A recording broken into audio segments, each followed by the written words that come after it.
ਸਤਿ ਸ਼੍ਰੀ ਅਕਾਲ ਜੀ, ਤੁਸੀਂ ਦੇਖ ਰਹੇ ਹੋ ਪੰਜਾਬ ਮਿਲੀ USA ਟੀਵੀ ਤੇ ਮੈਂ ਸੁਰਭੀ ਸ਼ਰਮਾ।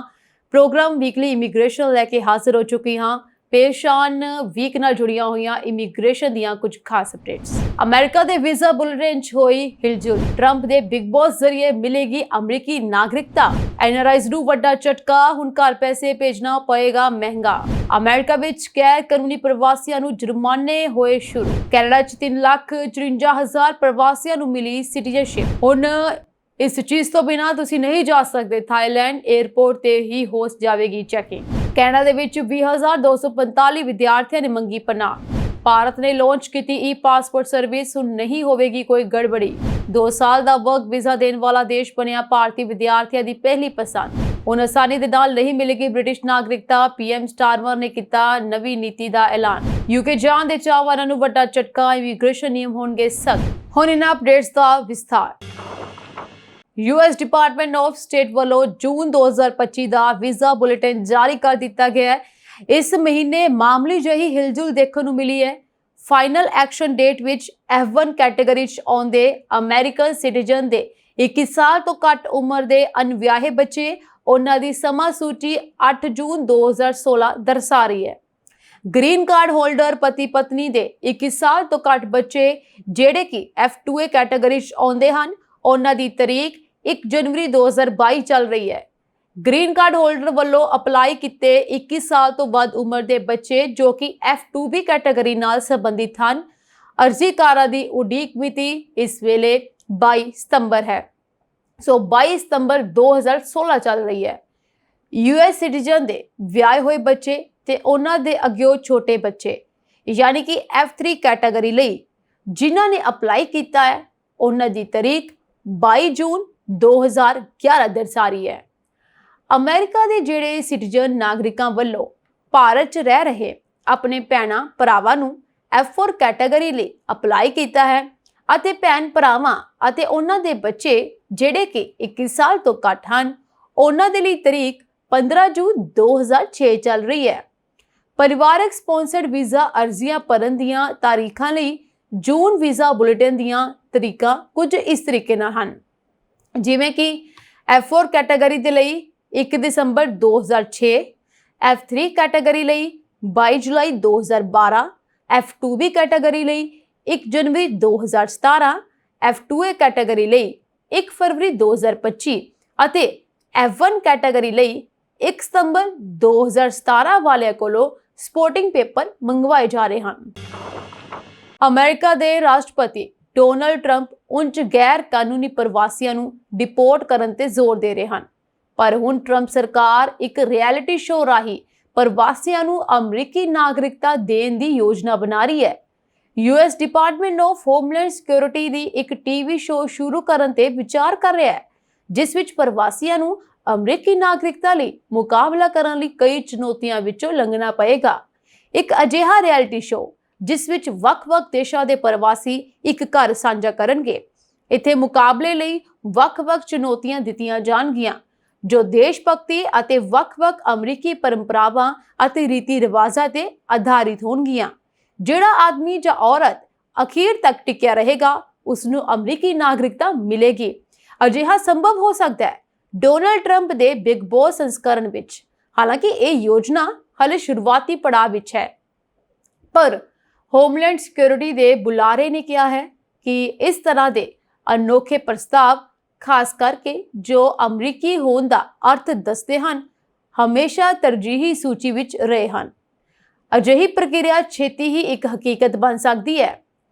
ਦ ਅਮਰੀਕਨ ਸਿਰਲੇਖ ਵਾਲਾ ਇਹ ਸੰਕਲਪ ਰਿਐਲਿਟੀ TV ਦੇ ਦਿੱਗਜ ਕਲਾਕਾਰ ਰੋਬ ਵਾਰਸੋਵ ਦੁਆਰਾ ਪੇਸ਼ ਕੀਤਾ ਗਿਆ, ਜੋ ਡਕ ਡਾਇਨੈਸਟੀ ਅਤੇ ਦ ਮਿਲੀਨੀਅਰਸ ਮੈਚ ਮੇਕਰ ਵਰਗੇ ਸ਼ੋਅ ਲਈ ਜਾਣੇ ਜਾਂਦੇ ਹਨ। ਵਾਰਸੋਵ, ਜੋ ਕਿ ਖੁਦ ਇੱਕ ਕੈਨੇਡੀਅਨ ਪ੍ਰਵਾਸੀ ਹੈ, ਉਹਨਾਂ ਨੇ ਕਿਹਾ ਕਿ ਇਹ ਵਿਚਾਰ ਉਸਨੂੰ ਆਪਣੀ ਨਾਗਰਿਕਤਾ ਪ੍ਰਕਿਰਿਆ ਦੌਰਾਨ ਆਇਆ ਸੀ। ਵਾਰਸੋਵ ਦੇ ਪ੍ਰਸਤਾਵ ਵਿੱਚ ਇੱਕ ਫਾਰਮੈਟ ਸ਼ਾਮਲ ਹੈ ਜਿਸ ਵਿੱਚ ਪ੍ਰਵਾਸੀ ਅਮਰੀਕਾ ਵੀ ਯਾਤਰਾ ਕਰਨਗੇ ਅਤੇ ਖੇਤਰ ਵਿਸ਼ੇਸ਼ ਸੱਭਿਆਚਾਰਕ ਚੁਣੌਤੀਆਂ ਦਾ ਸਾਹਮਣਾ ਕਰਨਗੇ।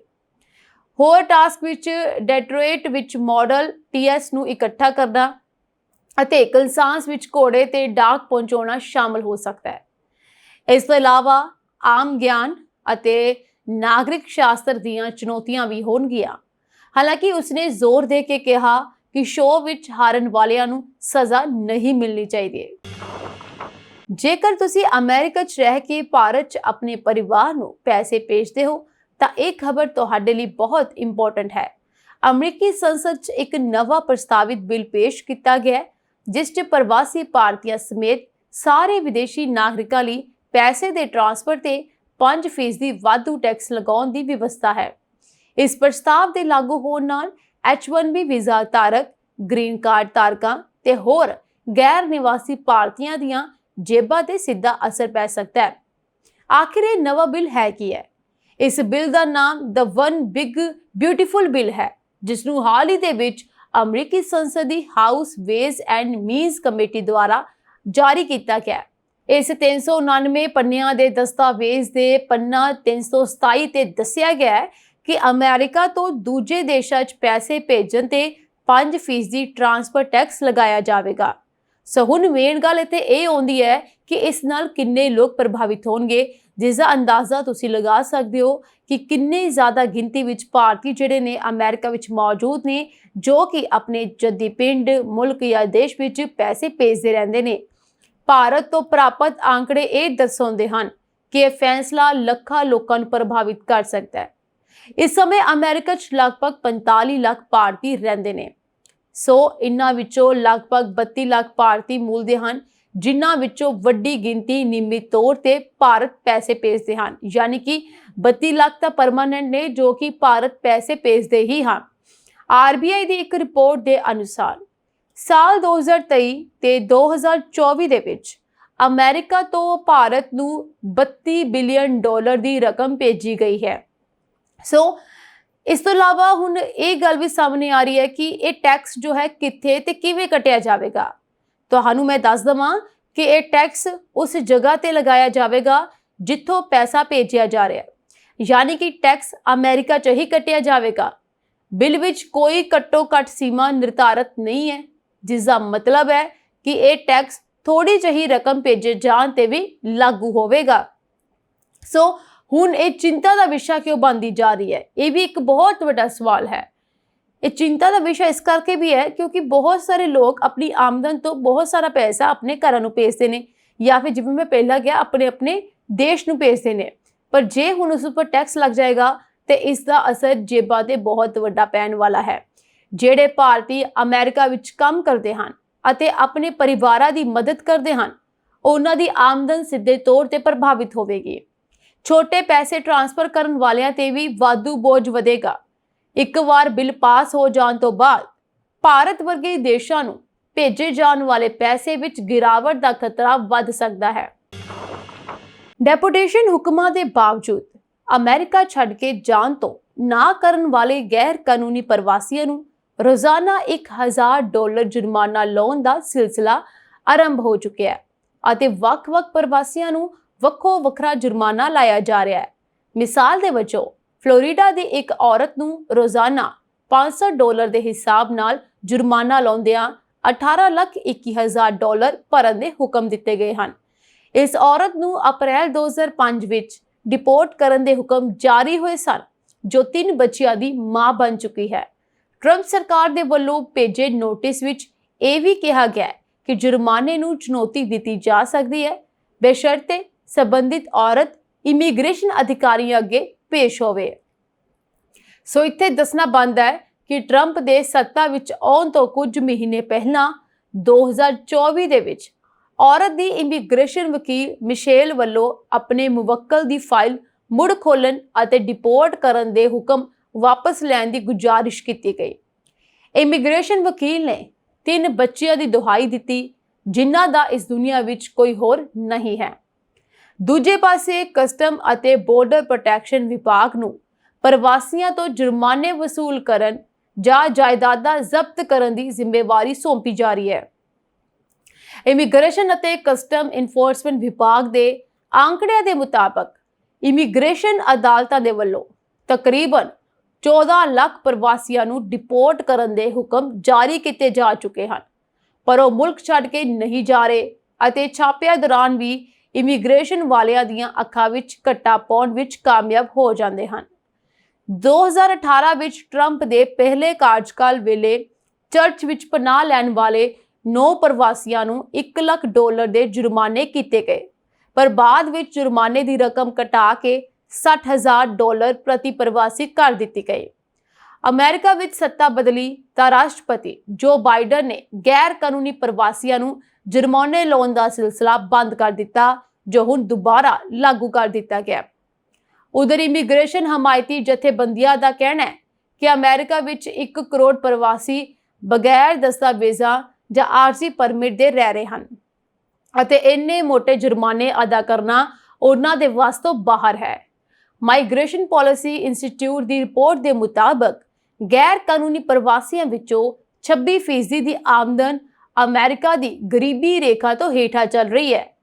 ਵਾਈਟ ਹਾਊਸ ਦੀ ਕੌਮੀ ਸੁਰੱਖਿਆ ਕੌਂਸਲ ਦਾ ਮੰਨਣਾ ਹੈ ਕਿ ਕਸਟਮ ਅਤੇ ਬਾਰਡਰ ਪ੍ਰੋਟੈਕਸ਼ਨ ਵਿਭਾਗ ਜੁਰਮਾਨੇ ਵਸੂਲ ਕਰਨ ਦੀ ਜ਼ਿੰਮੇਵਾਰੀ ਚੰਗੀ ਤਰ੍ਹਾਂ ਸੰਭਾਲ ਸਕਦੇ, ਪਰ ਬਾਰਡਰ ਪ੍ਰੋਟੈਕਸ਼ਨ ਵਾਲਿਆਂ ਦੇ ਕਹਿਣਾ ਹੈ ਕਿ ਉਹਨਾਂ ਨੇ ਵਧੇਰੇ ਮਨੁੱਖੀ ਵਸੀਲੇ ਲੋੜੀਂਦੇ ਹੋਣਗੇ। ਕੈਨੇਡਾ ਦੇ ਵੱਲੋਂ ਲੱਖਾਂ ਦੀ ਗਿਣਤੀ ਵਿੱਚ ਵੀਜ਼ਾ ਅਰਜ਼ੀਆਂ ਰੱਦ ਕੀਤੇ ਜਾਣ ਦਰਮਿਆਨ ਜਨਵਰੀ ਤੋਂ ਮਾਰਚ ਤੱਕ 10,04,300 ਪ੍ਰਵਾਸੀਆਂ ਨੂੰ PR ਦਿੱਤੀ ਗਈ ਅਤੇ 8,53,000 ਅਰਜ਼ੀਆਂ ਇਮੀਗ੍ਰੇਸ਼ਨ ਤੇ ਸਿਟੀਜ਼ਨਸ਼ਿਪ ਵਿਭਾਗ ਕੋਲ ਵਿਚਾਰ ਅਧੀਨ ਹਨ। ਕੈਨੇਡੀਅਨ ਨਾਗਰਿਕਤਾ ਨਾਲ ਸੰਬੰਧਿਤ ਅਰਜ਼ੀਆਂ ਦੀ ਗੱਲ ਕੀਤੀ ਜਾਵੇ ਤਾਂ 2,39,000 ਅਰਜ਼ੀਆਂ ਦੀ ਪ੍ਰੋਸੈਸਿੰਗ ਚੱਲ ਰਹੀ ਹੈ, ਜਿਨ੍ਹਾਂ ਵਿੱਚੋਂ 1,96,000 ਦਾ ਨਿਪਟਾਰਾ ਤੈਅਸ਼ੁਦਾ ਸਮਾਂ ਹੱਦ ਦੇ ਅੰਦਰ ਹੋਣ ਦੀ ਉਮੀਦ ਹੈ।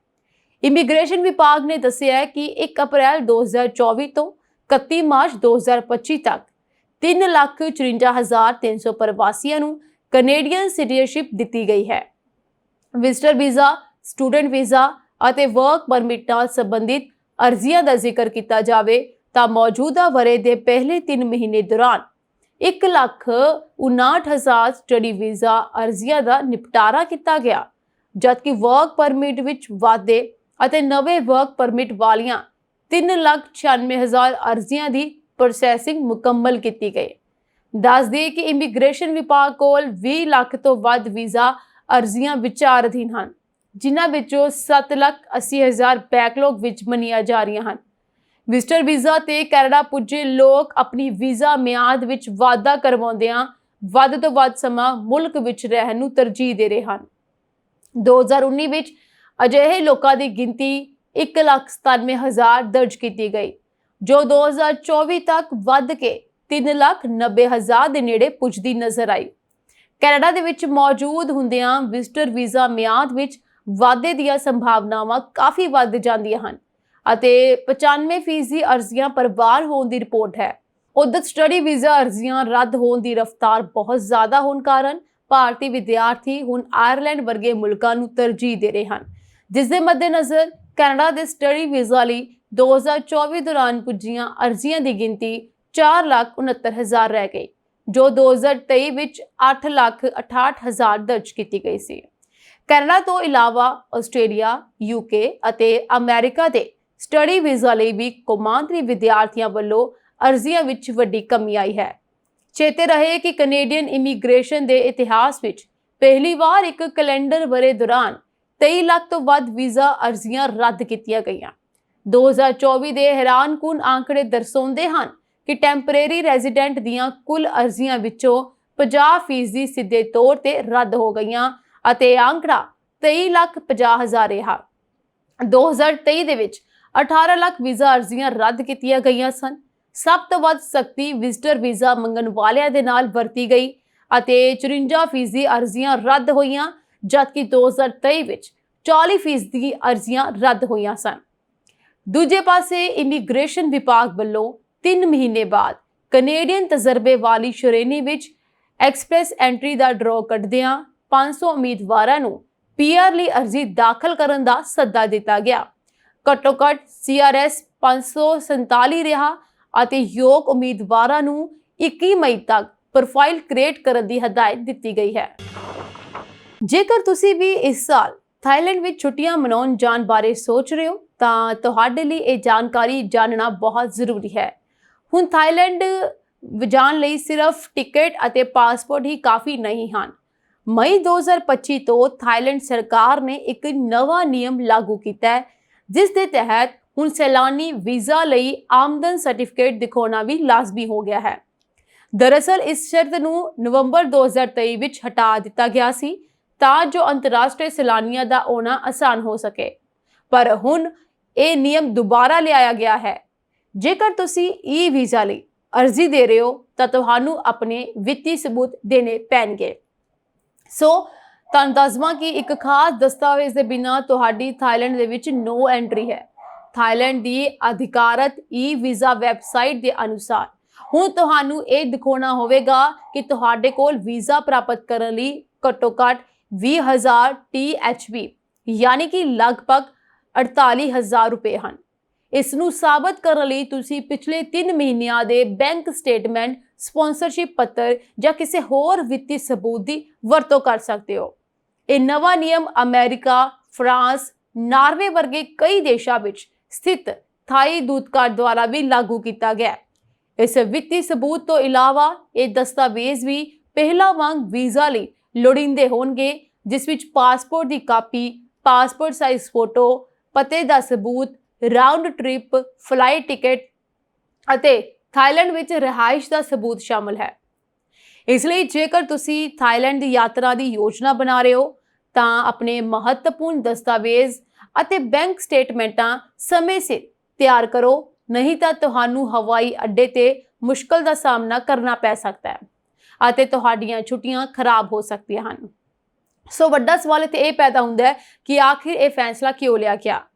ਵਿੱਤੀ ਸਬੂਤਾਂ ਨੂੰ ਦੇਖਣ ਦਾ ਫੈਸਲਾ ਇਸ ਲਈ ਲਿਆ ਗਿਆ ਤਾਂ ਜੋ ਇਹ ਯਕੀਨੀ ਬਣਾਇਆ ਜਾ ਸਕੇ ਕਿ ਕਿਸੇ ਹੋਰ ਦੇਸ਼ ਦੇ ਨਾਗਰਿਕ ਥਾਈਲੈਂਡ ਨਾ ਜਾਣ ਅਤੇ ਬੇਰੁਜ਼ਗਾਰੀ ਨੂੰ ਉਤਸ਼ਾਹਿਤ ਨਾ ਕਰਨ, ਭੀਖ ਮੰਗਣਾ ਸ਼ੁਰੂ ਨਾ ਕਰੋ। ਥਾਈਲੈਂਡ ਕੋਲ ਤੁਹਾਡੇ ਉੱਥੇ ਜਾਣ ਦੇ ਕਾਰਨ ਅਤੇ ਤੁਹਾਡੀ ਵਿੱਤੀ ਸਥਿਤੀ ਬਾਰੇ ਵਿੱਤੀ ਸਬੂਤਾਂ ਰਾਹੀਂ ਜਾਣਕਾਰੀ ਹੋਣੀ ਚਾਹੀਦੀ ਹੈ ਕਿ ਤੁਸੀਂ ਆਪਣੇ ਨਾਲ ਕੀ ਕੁਝ ਲੈ ਕੇ ਆ ਰਹੇ ਹੋ, ਤੇ ਇਹ ਯਕੀਨੀ ਹੋ ਸਕਦਾ ਹੈ ਕਿ ਤੁਸੀਂ ਥਾਈਲੈਂਡ ਵਿੱਚ ਪਹੁੰਚ ਕੇ ਐਸੀ ਕੋਈ ਵੀ ਚੀਜ਼ ਜਾਂ ਹਰਕਤ ਨਹੀਂ ਕਰੋਗੇ ਜੋ ਉਹਨਾਂ ਦੇ ਆਰਥਿਕ ਸੰਕਟ ਨੂੰ ਹੋਰ ਵਧਾਏ, ਕਿਉਂਕਿ ਉਹ ਆਪਣੇ ਦੇਸ਼ ਵਿੱਚ ਕਿਸੇ ਵੀ ਤਰ੍ਹਾਂ ਦਾ ਆਰਥਿਕ ਸੰਕਟ ਨਹੀਂ ਦੇਖਣਾ ਚਾਹੁੰਦੇ। ਇਸ ਕਰਕੇ ਉਹ ਹੁਣ ਵਿੱਤੀ ਸਬੂਤ ਜ਼ਰੂਰ ਦੇਖਣਗੇ ਹੁਣ ਕੋਈ ਵੀ ਸੈਲਾਨੀ ਜੋ ਥਾਈਲੈਂਡ ਜਾਏਗਾ। ਇਸ ਤੋਂ ਇਲਾਵਾ ਤੁਹਾਨੂੰ ਦੱਸਵਾਂ ਕਿ ਜੋ ਵੀਜ਼ਾ ਫ੍ਰੀ ਐਂਟਰੀ ਵਾਲੇ ਨੇ ਹੁਣ ਉਹਨਾਂ ਦੇ ਲਈ ਕੀ ਬਣੇਗਾ। ਇਹ ਤਾਂ ਉਹ ਹੋ ਗਏ ਜੀ ਜਿਨ੍ਹਾਂ ਨੇ ਵੀਜ਼ਾ ਅਪਲਾਈ ਕੀਤਾ ਹੈ। ਹੁਣ ਵੀਜ਼ਾ ਫ੍ਰੀ ਵਾਲੇ ਬਹੁਤ ਸਾਰੇ ਐਸੇ ਦੇਸ਼ ਨੇ, ਤੁਹਾਨੂੰ ਦੱਸਾਂ ਕਿ ਉਹਨਾਂ ਦੇਸ਼ਾਂ ਲਈ ਬੁਰੀ ਖਬਰ ਹੈ ਜਿਨ੍ਹਾਂ ਨੂੰ ਵੀਜ਼ਾ ਫ੍ਰੀ ਪ੍ਰਵੇਸ਼ ਮਿਲਿਆ ਹੈ। ਪ੍ਰੈਜ਼ੈਂਟ ਦੇ ਵਿੱਚ 93 ਦੇਸ਼ਾਂ ਦੇ ਨਾਗਰਿਕ ਜੋ ਨੇ 60 ਦਿਨਾਂ ਤੱਕ ਬਿਨਾਂ ਵੀਜ਼ਾ ਦੇ ਥਾਈਲੈਂਡ ਦੀ ਯਾਤਰਾ ਕਰ ਸਕਦੇ ਨੇ, ਪਰ ਹੁਣ ਥਾਈ ਸਰਕਾਰ ਇਸ ਨਿਯਮ ਤੇ ਮੁੜ ਵਿਚਾਰ ਕਰ ਰਹੀ ਹੈ।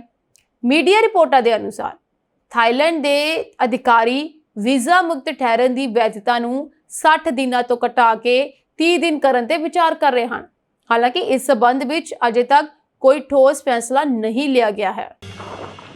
ਪੜ੍ਹਨ ਆਏ ਹਜ਼ਾਰਾਂ ਪੰਜਾਬੀ ਮੁੰਡੇ ਕੁੜੀਆਂ ਦਾ ਰੱਬ ਹੀ ਰੱਖ ਹੈ ਜਿਨ੍ਹਾਂ ਨੇ ਪਰਮਾਨੈਂਟ ਰੈਜ਼ੀਡੈਂਸੀ ਕੈਨੇਡਾ ਦੀ ਆਖਰੀ ਉਮੀਦ ਹੈ, ਯਾਨੀ ਕਿ ਪਰਮਾਨੈਂਟ ਰੈਜ਼ੀਡੈਂਸੀ ਮਿਲਣ ਦੀ ਕੈਨੇਡਾ ਦੀ ਮਿਲਣ ਦੀ ਆਖਰੀ ਉਮੀਦ ਜਿਹੜੀ ਹੈ ਖਤਮ ਹੋਣ ਮਗਰੋਂ ਅਜ਼ਾਇਲਮ ਦੇ ਦਾਅਵੇ ਪੇਸ਼ ਕਰ ਦਿੱਤੇ। ਜੀ ਹਾਂ, ਕੌਮਾਂਤਰੀ ਵਿਦਿਆਰਥੀਆਂ ਨੇ ਸਾਰੇ ਰਿਕਾਰਡ ਤੋੜਦਿਆਂ 2024 ਦੌਰਾਨ ਕੈਨੇਡਾ ਦੇ ਵਿੱਚ ਪਨਾਹ ਦੇ 20,245 ਦਾਅਵੇ ਦਾਖਲ ਕੀਤੇ ਅਤੇ ਇਹਨਾਂ ਵਿੱਚੋਂ ਵੱਡੀ ਗਿਣਤੀ ਪੰਜਾਬੀਆਂ ਦੀ ਹੈ। ਕੈਨੇਡਾ ਸਰਕਾਰ ਵੱਲੋਂ ਸਟੱਡੀ ਵੀਜ਼ਿਆਂ ਦੀ ਗਿਣਤੀ ਘਟਾਏ ਜਾਣ ਦੇ ਬਾਵਜੂਦ ਪਨਾਹ ਮੰਗਣ ਵਾਲਿਆਂ ਦੀ ਗਿਣਤੀ ਵਧਦੀ ਜਾ ਰਹੀ ਹੈ ਅਤੇ ਇਮੀਗ੍ਰੇਸ਼ਨ ਮਾਹਰਾਂ ਦੇ ਮੁਤਾਬਕ ਮੌਜੂਦਾ ਵਰ੍ਹੇ ਦੌਰਾਨ ਇਹ ਆંકੜਾ 30,000 ਤੋਂ ਟੱਪ ਸਕਦਾ ਹੈ।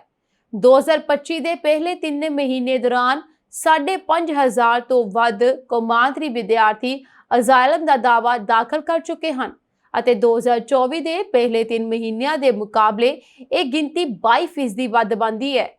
ਇਮੀਗ੍ਰੇਸ਼ਨ ਅਤੇ ਸਿਟੀਜ਼ਨਸ਼ਿਪ ਮੰਤਰਾਲੇ ਦੇ ਆંકੜਿਆਂ ਨੂੰ ਡੂੰਘਾਈ ਨਾਲ ਦੇਖਿਆ ਜਾਵੇ ਤਾਂ 2023 ਦੇ ਮੁਕਾਬਲੇ 2024 ਦੌਰਾਨ ਪਨਾਹ ਮੰਗਣ ਵਾਲਿਆਂ ਦੀ ਗਿਣਤੀ ਦੁੱਗਣੀ ਹੋ ਗਈ, ਜਦਕਿ 2019 ਦੇ ਮੁਕਾਬਲੇ ਇਹ ਆંકੜਾ 6 ਗੁਣਾ ਵੱਧ ਬਣਦਾ ਹੈ।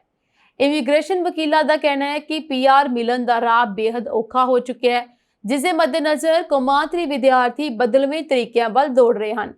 ਚੋਣਾਂ ਦੇ ਵਿੱਚ ਜਿੱਤ ਮਗਰੋਂ ਪਹਿਲੀ ਪ੍ਰੈਸ ਕਾਨਫਰੰਸ ਦੌਰਾਨ ਪ੍ਰਧਾਨ ਮੰਤਰੀ ਮਾਰਕ ਕਾਰਨੀ ਨੇ ਆਪਣਾ ਦਾਅਵਾ ਦੁਹਰਾਇਆ ਕਿ ਆਰਜ਼ੀ ਕਾਮਿਆਂ ਅਤੇ ਕੌਮਾਂਤਰੀ ਵਿਦਿਆਰਥੀਆਂ ਦੀ ਗਿਣਤੀ ਕੈਨੇਡਾ ਦੀ ਕੁੱਲ ਵਸੋਂ ਦਾ 5% ਤੇ ਲਿਆਂਦੀ ਜਾਵੇਗੀ, ਜੋ ਇਸ ਵੇਲੇ 7% ਦੇ ਨੇੜੇ ਚੱਲ ਰਹੀ ਹੈ। ਮਾਰਕ ਕਾਰਨੀ ਨੇ ਆਪਣੇ ਮੰਤਰੀ ਮੰਡਲ ਦਾ ਐਲਾਨ ਕੀਤਾ ਅਤੇ ਕੈਨੇਡਾ ਨੂੰ ਨਵਾਂ ਇਮੀਗ੍ਰੇਸ਼ਨ ਮੰਤਰੀ ਵੀ ਦਿੱਤਾ। ਤੁਹਾਨੂੰ ਦੱਸਵਾਂ, ਓਟਵਾ ਦੇ ਇਮੀਗ੍ਰੇਸ਼ਨ ਵਕੀਲ ਵੌਨ ਕ੍ਰੀਏਟਸ ਦਾ ਮੰਨਣਾ ਹੈ ਕਿ ਮਾਰਕ ਕਾਰਨੀ ਇਮੀਗ੍ਰੇਸ਼ਨ ਆંકੜੇ ਘਟਾਉਣ ਦੇ ਭਾਰੀ ਭਰਕਮ ਦਬਾਅ ਵਿੱਚੋਂ ਲੰਘ ਰਹੇ ਹਨ ਅਤੇ ਇਸ ਤੋਂ ਬਗੈਰ ਉਹਨਾਂ ਦੀ ਸਰਕਾਰ ਦਾ ਗੁਜ਼ਾਰਾ ਨਹੀਂ ਹੋਣਾ। ਉਹਨਾਂ ਨੇ ਕਿਹਾ ਕਿ ਕੈਨੇਡਾ ਦੇ ਹੈਲਥ ਕੇਅਰ ਸੈਕਟਰ ਵਿੱਚ ਸੰਕਟ ਹੈ, ਹਾਊਸਿੰਗ ਸੈਕਟਰ ਵੀ ਵਾਰ ਖਾ ਰਿਹਾ ਹੈ ਅਤੇ ਹੋਰ ਕਈ ਸਮੱਸਿਆਵਾਂ ਦਾ ਟਾਕਰਾ ਕਰਨਾ ਪੈ ਰਿਹਾ ਹੈ। ਇੱਥੇ ਦੱਸਣਾ ਬਣਦਾ ਹੈ ਕਿ ਕੈਨੇਡਾ ਸਰਕਾਰ ਵੱਲੋਂ ਪਿਛਲੇ ਸਾਲ ਸਟੱਡੀ ਵੀਜ਼ਿਆਂ ਵਿੱਚ 40% ਕਟੌਤੀ ਕਰਦਿਆਂ ਇਹਨਾਂ ਨੂੰ 3,60,000 ਸਾਲਾਨਾ ਦੇ ਨੇੜੇ ਲਿਆਂਦਾ ਗਿਆ। ਸਿਰਫ ਇੰਨਾ ਹੀ ਨਹੀਂ, ਸਟੱਡੀ ਵੀਜ਼ੇ ਤੇ ਆਉਣ ਵਾਲਿਆਂ ਦੇ ਜੀਵਨ ਸਾਥੀ ਨੂੰ ਵਰਕ ਪਰਮਿਟ ਤੋਂ ਵਾਂਝਾ ਕਰ ਦਿੱਤਾ ਗਿਆ। ਉਸ ਵੇਲੇ ਕਈ ਕੈਨੇਡੀਅਨਸ ਵਿਦਿਅਕ ਅਦਾਰਿਆਂ ਨੂੰ ਡਿਪਲੋਮਾ ਮਿਲਸ ਦਾ ਨਾਮ ਵੀ ਦਿੱਤਾ ਗਿਆ, ਜੋ ਸਿਰਫ ਅਤੇ ਸਿਰਫ ਕਾਗਜ਼ ਦੇ ਸਰਟੀਫਿਕੇਟ ਮੁਹੱਈਆ ਕਰਵਾ ਰਹੇ ਸਨ। 2024 ਦੌਰਾਨ ਸਭ ਤੋਂ ਵੱਧ ਅਜ਼ਾਈਲਮ ਕਲੇਮ ਕੋਨੈਸਟੋਗਾ ਕਾਲਜ ਵੱਲੋਂ ਆਏ ਅਤੇ 720 ਵਿਦਿਆਰਥੀਆਂ ਨੇ ਕੈਨੇਡਾ ਵਿੱਚ ਪਨਾਹ ਮੰਗੀ। Seneca college of applied arts and technology ਦੇ 60 ਵਿਦਿਆਰਥੀਆਂ ਨੇ ਅਜ਼ਾਈਲਮ ਕਲੇਮ ਦਾਖਲ ਕੀਤੇ, ਜਦਕਿ ਯੂਨੀਵਰਸਿਟੀ ਆਫ ਕਿਊਬੈਕ ਤੋਂ 500 ਦਾਅਵੇ ਆਏ। ਇਸੇ ਤਰ੍ਹਾਂ ਨਿਆਗਰਾ ਕਾਲਜ ਦੇ 495 ਵਿਦਿਆਰਥੀਆਂ ਨੇ ਅਜ਼ਾਈਲਮ ਕਲੇਮ ਕੀਤਾ, ਜਦਕਿ ਕਾਲਜ ਐਲਿਸ ਦੇ 475 ਵਿਦਿਆਰਥੀਆਂ ਨੇ ਕੈਨੇਡਾ ਵਿੱਚ ਪਨਾਹ ਮੰਗੀ। ਉਧਰ ਇਮੀਗ੍ਰੇਸ਼ਨ ਅਤੇ ਸਿਟੀਜ਼ਨਸ਼ਿਪ ਮੰਤਰਾਲੇ ਦੇ ਇੱਕ ਬੁਲਾਰੇ ਨੇ ਕਿਹਾ ਕਿ ਕੌਮਾਂਤਰੀ ਦਾਖਲਿਆਂ ਵਿੱਚ ਕਟੌਤੀ ਦਾ ਮੁਕੰਮਲ ਅਸਰ ਹਾਲੇ ਨਜ਼ਰ ਆਉਣਾ ਬਾਕੀ ਹੈ। ਭਾਰਤ ਵਿੱਚ ਪਾਸਪੋਰਟ ਸੇਵਾ ਹੁਣ ਵਧੇਰੇ ਹਾਈਟੈਕ ਹੋ ਗਈ ਹੈ। ਸਰਕਾਰ ਨੇ ਦੇਸ਼ ਭਰ ਵਿੱਚ ਚਿਪ ਆਧਾਰਿਤ ਬਾਇਓਮੈਟ੍ਰਿਕ ਈ-ਪਾਸਪੋਰਟ ਪੇਸ਼ ਕੀਤੇ ਹਨ, ਜਿਸ ਨਾਲ ਵਿਦੇਸ਼ ਯਾਤਰਾ ਕਰਨ ਵਾਲੇ ਭਾਰਤੀ ਨਾਗਰਿਕਾਂ ਲਈ ਇਮੀਗ੍ਰੇਸ਼ਨ ਪ੍ਰਕਿਰਿਆ ਤੇਜ਼, ਸੁਰੱਖਿਅਤ ਅਤੇ ਸੰਪਰਕ-ਰਿਤ ਹੋ ਗਈ ਹੈ। ਇਸ ਪਹਿਲਕਦਮੀ ਨਾਲ Bharat, America, UK, France, Japan ਅਤੇ ਕੈਨੇਡਾ ਵਰਗੇ 120 ਤੋਂ ਵੀ ਜ਼ਿਆਦਾ ਦੇਸ਼ਾਂ ਦੀ ਸੂਚੀ ਵਿੱਚ ਸ਼ਾਮਲ ਹੋ ਗਿਆ, ਜੋ ਪਹਿਲਾਂ ਹੀ ਈ-ਪਾਸਪੋਰਟ ਦੀ ਵਰਤੋਂ ਕਰ ਰਹੇ ਹਨ। ਈ-ਪਾਸਪੋਰਟ ਇੱਕ ਇਲੈਕਟ੍ਰੋਨਿਕ ਦਸਤਾਵੇਜ਼ ਹੁੰਦਾ ਹੈ ਜਿਸ ਵਿੱਚ ਪਾਸਪੋਰਟ ਦੇ ਪਿਛਲੇ ਕਵਰ ਵਿੱਚ ਇੱਕ RFID ਚਿਪ ਅਤੇ ਐਂਟੀਨਾ ਲੱਗਿਆ ਹੁੰਦਾ ਹੈ। ਇਸ ਚਿਪ ਵਿੱਚ ਪਾਸਪੋਰਟ ਧਾਰਕ ਦਾ ਨਾਮ, ਜਨਮ ਮਿਤੀ, ਪਾਸਪੋਰਟ ਨੰਬਰ, ਚਿਹਰਾ ਅਤੇ ਫਿੰਗਰਪ੍ਰਿੰਟ ਵਰਗੀ ਬਾਇਓਮੈਟ੍ਰਿਕ ਅਤੇ ਨਿੱਜੀ ਜਾਣਕਾਰੀ ਸਟੋਰ ਕੀਤੀ ਜਾਂਦੀ ਹੈ। ਇਹ ਡਾਟਾ ਅੰਤਰਰਾਸ਼ਟਰੀ ਸੁਰੱਖਿਆ ਮਿਆਰਾਂ BAC, PA ਅਤੇ EAC ਅਨੁਸਾਰ ਇਨਕ੍ਰਿਪਟ ਕੀਤਾ ਗਿਆ ਹੈ। ਸੋ ਭਾਰਤ ਵਿੱਚ ਇਹ ਸਹੂਲਤ ਪਾਸਪੋਰਟ ਸੇਵਾ ਪ੍ਰੋਗਰਾਮ 2.0 ਤਹਿਤ ਅਪ੍ਰੈਲ 2024 ਤੋਂ ਸ਼ੁਰੂ ਹੋ ਗਈ ਹੈ। ਪਹਿਲੇ ਪੜਾਅ ਵਿੱਚ ਪਾਇਲਟ ਪ੍ਰੋਜੈਕਟ ਨਾਗਪੁਰ, ਭੁਵਨੇਸ਼ਵਰ, ਜੰਮੂ, ਗੋਆ, ਸ਼ਿਮਲਾ, ਜੈਪੁਰ, ਚੇਨਈ, ਹੈਦਰਾਬਾਦ ਵਰਗੇ ਸ਼ਹਿਰਾਂ ਵਿੱਚ ਲਾਗੂ ਕੀਤਾ ਗਿਆ। ਕੇਂਦਰ ਸਰਕਾਰ ਦਾ ਟੀਚਾ ਜੂਨ 2025 ਤੱਕ ਦੇਸ਼ ਭਰ ਵਿੱਚ ਇਸ ਨੂੰ ਪੂਰੀ ਤਰ੍ਹਾਂ ਫੈਲਾਉਣਾ ਹੈ। ਈ-ਪਾਸਪੋਰਟ ਇਮੀਗ੍ਰੇਸ਼ਨ ਪ੍ਰਕਿਰਿਆ ਨੂੰ ਹੋਰ ਸੁਚਾਰੂ ਅਤੇ ਆਧੁਨਿਕ ਬਣਾਏਗਾ। ਯਾਤਰੀ ਹੁਣ ਈ-ਗੇਟਾਂ ਰਾਹੀਂ ਇੱਕ ਸਵੈ-ਚਲਿਤ ਅਤੇ ਸੰਪਰਕ ਰਹਿਤ ਪ੍ਰਕਿਰਿਆ ਵਿੱਚੋਂ ਲੰਘ ਸਕਣਗੇ, ਜਿਸ ਨਾਲ ਲੰਬੀਆਂ ਕਤਾਰਾਂ ਵਿੱਚ ਖੜੇ ਹੋਣ ਦੀ ਜ਼ਰੂਰਤ ਖਤਮ ਹੋ ਜਾਵੇਗੀ। ਇਹ ਯਾਤਰਾ ਦੇ ਅਨੁਭਵ ਨੂੰ ਤੇਜ਼ ਅਤੇ ਵਧੇਰੇ ਆਰਾਮਦਾਇਕ ਬਣਾਏਗਾ। ਨਾਗਰਿਕ ਪਹਿਲਾਂ ਵਾਂਗ ਪਾਸਪੋਰਟ ਸੇਵਾ ਪੋਰਟਲ ਤੇ ਈ-ਪਾਸਪੋਰਟ ਲਈ ਅਰਜ਼ੀ ਦੇ ਸਕਦੇ ਹਨ। ਤੁਹਾਨੂੰ ਨਜ਼ਦੀਕੀ ਪਾਸਪੋਰਟ ਸੇਵਾ ਕੇਂਦਰ ਜਾਂ ਡਾਕਘਰ ਪਾਸਪੋਰਟ ਕੇਂਦਰ ਜਾਣਾ ਪਵੇਗਾ ਅਤੇ ਬਾਇਓਮੈਟ੍ਰਿਕ ਜਾਣਕਾਰੀ ਦੇਣੀ ਪਵੇਗੀ। ਭਵਿੱਖ ਵਿੱਚ ਇਸ ਵਿੱਚ digital visa, mobile passport wallet, Aadhaar ਅਤੇ ਡੀਜੀ ਲੋਕਰ ਏਕੀਕਰਨ ਵਰਗੀਆਂ ਵਿਸ਼ੇਸ਼ਤਾਵਾਂ ਵੀ ਸ਼ਾਮਲ ਕੀਤੀਆਂ ਜਾ ਸਕਦੀਆਂ ਹਨ, ਜੋ ਅੰਤਰਰਾਸ਼ਟਰੀ ਯਾਤਰਾ ਨੂੰ ਪੂਰੀ ਤਰ੍ਹਾਂ ਡਿਜੀਟਲ ਅਤੇ ਕਾਗਜ਼ ਰਹਿਤ ਬਣਾ ਦੇਣਗੀਆਂ। ਈ-ਪਾਸਪੋਰਟ ਸਹੂਲਤ ਦੀ ਸ਼ੁਰੂਆਤ ਨਾਲ ਭਾਰਤੀ ਨਾਗਰਿਕਾਂ ਨੂੰ America, UK, France, Japan, Singapore ਆਦਿ ਦੇਸ਼ਾਂ ਵਿੱਚ ਬਿਹਤਰ ਪਛਾਣ, ਸਨਮਾਨ ਅਤੇ ਤੇਜ਼ ਇਮੀਗ੍ਰੇਸ਼ਨ ਕਲੀਅਰੈਂਸ ਮਿਲੇਗੀ। ਇਸ ਪਹਿਲਕਦਮੀ ਨੂੰ ਭਾਰਤ ਦੇ ਡਿਜੀਟਲ ਪਰਿਵਰਤਨ ਵੱਲ ਇੱਕ ਹੋਰ ਵੱਡਾ ਕਦਮ ਮੰਨਿਆ ਜਾ ਰਿਹਾ ਹੈ। ਭਾਰਤੀ ਵਿਦਿਆਰਥੀ ਸੁਨਹਿਰੇ ਭਵਿੱਖ ਦੀ ਆਸ ਵਿੱਚ ਵਿਦੇਸ਼ ਵਿੱਚ ਸਟੱਡੀ ਕਰਨਾ ਪਸੰਦ ਕਰਦੇ ਹਨ। ਹੁਣ ਭਾਰਤੀ ਵਿਦਿਆਰਥੀ ਵਿਦੇਸ਼ਾਂ ਵਿੱਚ ਪੜ੍ਹਾਈ ਲਈ ਬ੍ਰਿਟੇਨ, ਅਮਰੀਕਾ ਤੇ ਆਸਟ੍ਰੇਲੀਆ ਵਰਗੇ ਰਵਾਇਤੀ ਦੇਸ਼ਾਂ ਦੀ ਬਜਾਏ ਆਇਰਲੈਂਡ ਵਰਗੇ ਨਵੇਂ ਵਿਕਲਪਾਂ ਵੱਲ ਵਧ ਰਹੇ ਹਨ। ਅਧਿਐਨ ਵਿਦੇਸ਼ ਪਲੇਟਫਾਰਮ grading.com ਅਨੁਸਾਰ ਪਿਛਲੇ ਸਾਲ ਵਿੱਚ ਆਇਰਲੈਂਡ ਵਿੱਚ ਪੜ੍ਹਨ ਵਿੱਚ ਬੱਚਿਆਂ ਦੀ ਦਿਲਚਸਪੀ 38% ਵਧੀ ਹੈ। 2024 ਵਿੱਚ ਵਿਦੇਸ਼ ਜਾਣ ਵਾਲੇ ਭਾਰਤੀ ਵਿਦਿਆਰਥੀਆਂ ਦੀ ਗਿਣਤੀ ਵਿੱਚ ਲਗਭਗ 15% ਦੀ ਗਿਰਾਵਟ ਆਈ। ਕੈਨੇਡਾ ਦੇ ਵਿੱਚ 41% ਦੀ ਸਭ ਤੋਂ ਵੱਡੀ ਗਿਰਾਵਟ ਦਰਜ ਕੀਤੀ ਗਈ। ਇਸ ਤੋਂ ਬਾਅਦ ਯੂਕੇ ਵਿੱਚ 27 ਅਤੇ ਅਮਰੀਕਾ ਵਿੱਚ 13% ਦੀ ਗਿਰਾਵਟ ਦਰਜ ਕੀਤੀ ਗਈ।